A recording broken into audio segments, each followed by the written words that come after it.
Have you ever wondered whether there is a European group of stocks that could stand up and challenge the Magnificent Seven? Well, look no further. In the next few minutes, we're going to cover off 11 different companies across Europe that could fit that bill. So who are they? They are the granola stocks. Goldman Sachs in 2020 came up with this name, and it is a bundle of 11 different stocks across lots of different sectors. There are no trillion-dollar stocks. The most valuable one, Novo Nordisk, the Danish pharmaceutical company, looking at obesity drugs being one of its major components. It is driving growth there, and it's valued at just under £500 million at the moment, which is pretty huge for a European company. You then have the smallest one in here is GSK, the British pharmaceutical company, and that is just sat at about 73 billion. I suppose the big difference with this bundle of granolas is that it isn't just tech. It is across a number of different sectors. So we've got healthcare, consumer defensives, consumer cyclicals, and tech in there. And I suppose the only one of these that you would sort of be comparing against anything in that Magnificent Seven would be SML, very much into that tech driven growth over in the US. And then I suppose what is that similarity that you have within this? It is sort of these global names that are well known. So you've got Nestle for food, LVMH for that luxury side of things, and then L'Oreal on cosmetics. Worldwide known companies that are selling and pulling revenues from across the world and not just Europe. Europe really is sort of leading the way in that pharmaceutical. You've got a number of the top 10 pharmaceutical companies within the granola stocks as well. So you've got Sanofi and AstraZeneca in there, as well as GSK. So there is potentially a little bit more value within these stocks as opposed to going for the Magnificent Seven. But as I talk about later on, there are pros and cons to buying into this. Maybe you wish to have sort of that closer to home European bent to weigh up against potentially some of the stocks that you bought within the US. What do they all have in common? They all have solid earnings growth, reasonably defensive and low volatility. So when we see spikes of the market cross the 11 of them, they tend to give you some form of protection against the dips and troughs that we have seen over the past few years. They have high and stable margins, and they have strong balance sheets, and they all pay a dividend. Welcome back to the channel, and if you're new here, hi, I'm Mark of Desperately Seeking FI. Why might investing into these be something that you might be interested in? Well, if we have a quick look at this Stockopedia folio that I've created, so I've dropped all 11 of the stocks in here, you can see in this graph the blue line represents the granola stocks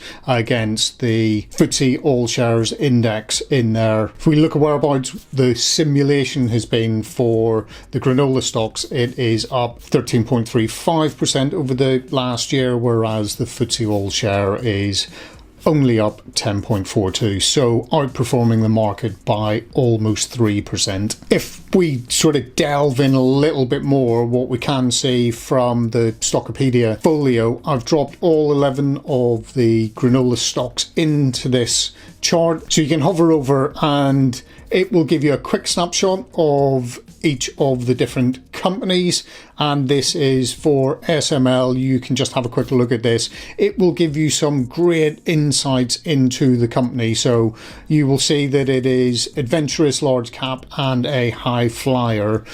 It will also give you the key thing that I always look at when I'm on the Stockopedia website is I'm looking at these three factors, and these factors all married together will give you a stock rank. So the quality, value, and momentum. You will see that quality, this is rated from 0 up to 100.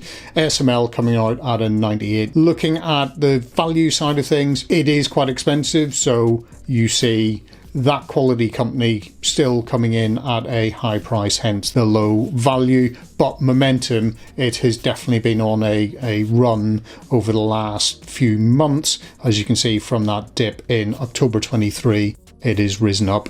What you can do is then delve down a little bit deeper into a whole wealth of information, so we can see whereabouts our momentum relative is over the past different periods. We get to see the growth and value against both the industry and the market. You get a load of detail on the financials of the company, the 5-year CAGRs, and look at the growth that we have within ASML, 25% plus CAGR over the past 5 years. Even looking at its dividends, that is growing. It is a tiny dividend, looking at potentially 0.8%, but you're then getting the growth within the company. If you are interested in sort of having a quick look through how this works, I will drop a link down below. You get yourself 25% off, but go have a quick look and play around with it on the free trial that you can have. What we do see within the 11 stocks, some of them are performing well, some aren't performing so well.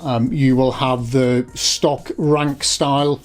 So this is across a number of stock styles pulled together by Stockopedia, from those high flyers right down to those falling stars.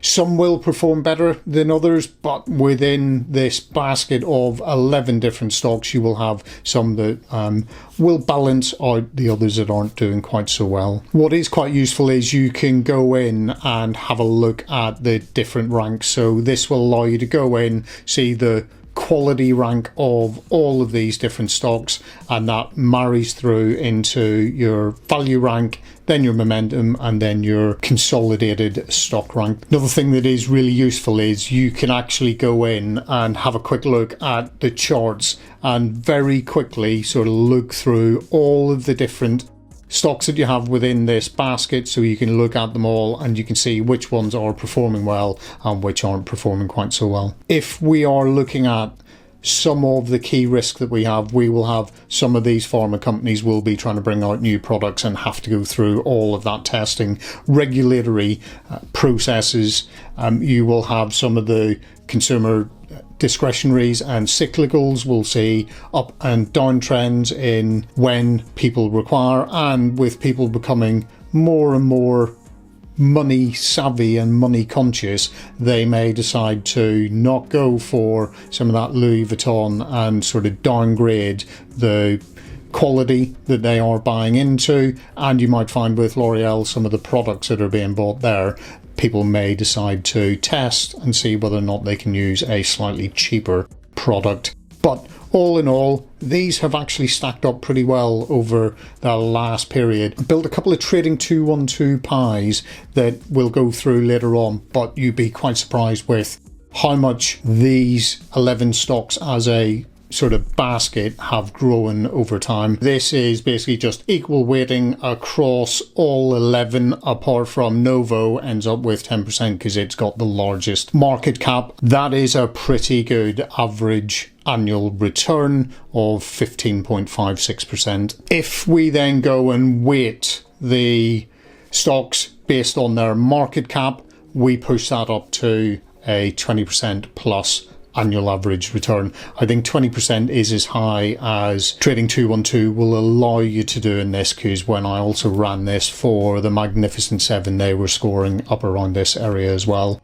But what we are looking at is, if you were going to go for this pie and putting in £33.34 is what you would need to put in to basically buy that pie and see how it goes. What I would say is, don't just go and copy my pie. Go and do a little bit of research and make sure that they are the weightings that you want to have. This was a point in time taken when I then took everything down from Stockopedia and created this weighted granola pie. I will stick it on the Trading 212 if people are interested in going in and having a look at it and copying it. And if you don't have Trading 212, I've got a link down below where if you invest £1 in, you will get a free share of something up to £100. I get a little bit of a kickback on that and helps me continue delivering the content that I provide through this channel. Hopefully you're getting some value from this kind of content. If this is the kind of thing that you are interested in, me building different pies,